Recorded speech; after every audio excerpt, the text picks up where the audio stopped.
Hi, I'm Apurva Sheth and I welcome you to this latest edition of Fast Profits Daily. Now, markets across the world have been falling left, right, and center. Most stocks are falling much more than the benchmark indices. Now, traders have found themselves in a very unique position. They have simply freezed in action just like a deer would in front of a speeding car's headlights. Now, most traders are generally used to buying stocks first and selling them later for a profit.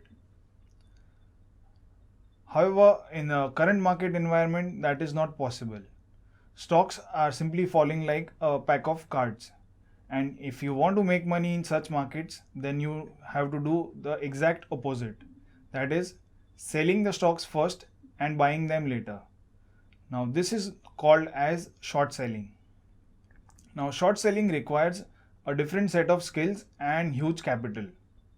So, today I am going to talk about the skills that are required to short stocks. So, now I am going to take you through 7 or 8 criteria which I normally look at before identifying stocks that could drop. So, what are these criteria? First and foremost is that the stock has to be amongst the futures and options segment. So if a stock is in the futures and options segment, then you can carry forward your short positions. And if the stock is not in the future segment, then you will have to square up your positions at the end of the day before the market ends. So there are about 140 stocks listed in the F&O segment on the National Stock Exchange. So this is the first filter that one has to apply. Second thing, this is more about the fundamental aspect of the company. So the second element is promoter holding. If the promoter holding in the stock is low, then that stock is more vulnerable for a fall. And the simple reason is that if the promoter does not have the skin in the game, then who else will? If the promoters are not interested in running the company, then there are chances that the company will lose focus and will eventually end into losses. So that's the second element that one should look at. The third criteria. Third thing is promoter pledging.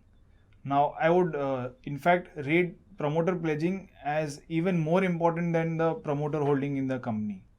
So if the promoter has a good stake in the company, but most of these stocks are pledged with a financial institution, so promoters pledge their shares to borrow money from financial institutions and they use this money to invest in the company or for their own personal reasons. So for whatever reasons they might have pledged these shares, but if the pledging number is high, then chances are that the company will sooner or later fall. So promoter pledging is another criteria that one should look at. Fourth thing is the recent quarterly results. Now if the company's recent quarterly performance has not been up to the mark, then that is another warning sign that the stock may fall. So one could prepare a list of stocks which has delivered a good set of numbers, and there can be another list of stocks where the companies have not delivered good set of results. Now this could probably act as a basket where you can identify stocks for shorting.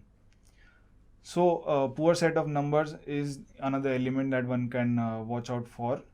Now the remaining elements are more on the technical side. Now what are these? Now the fifth criteria is stocks falling with rising open interest. So if you are not into derivatives, then you might have not heard the word open interest.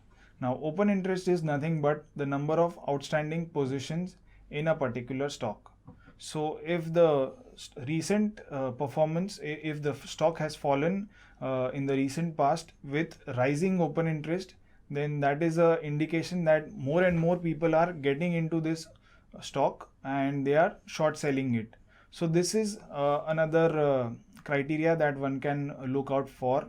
So if the stock falls on rising open interest, then that is a sign that more and more people are getting active into the stock and it could fall.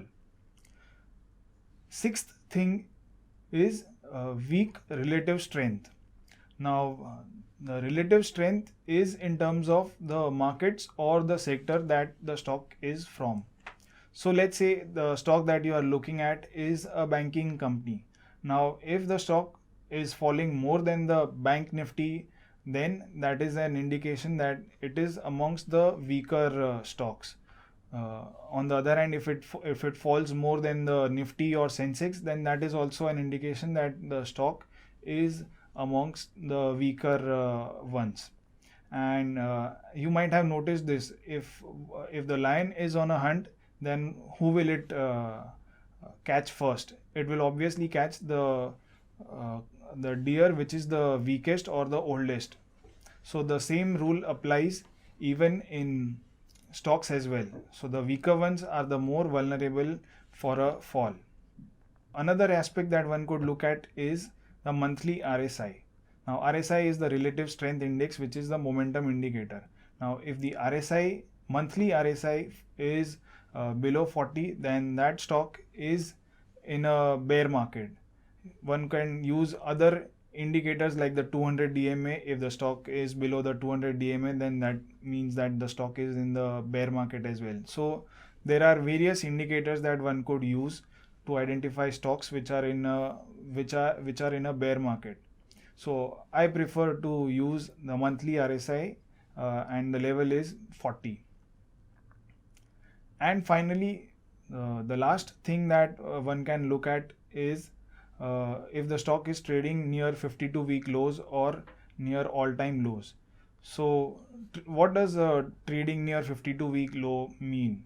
It means that the stock is actually very weak, not only in terms of its fundamentals but also in terms of its technicals as well. So such stocks are more vulnerable for a fall. So if the stock is already at its 52-week low or an all-time low, then that means that the chances of it taking support are at a lower level are less. So there can be a possibility of a free fall. So these are the 8 things that I prefer looking at. Obviously, apart from these, there are chart patterns as well, and these chart patterns also help in identifying stocks which are likely to fall. But broadly, these are the 8 things that one can look at to identify stocks which are most vulnerable and could fall soon. So I hope you enjoy watching this video, and I hope this also helps you improve your trading and it adds value to your trades as well. So in case you like this video, then please like our channel, subscribe to our channel, and share this video with your friends and family. This will definitely help them. So that's all from me for today. Thanks a lot and have a nice day. Also, don't forget to sign up to our free newsletter, the Fast Profits Daily. If you sign up to this newsletter right now, then you would get access to this free guide, how to trade the markets like a pro. So don't miss this chance and sign up right now.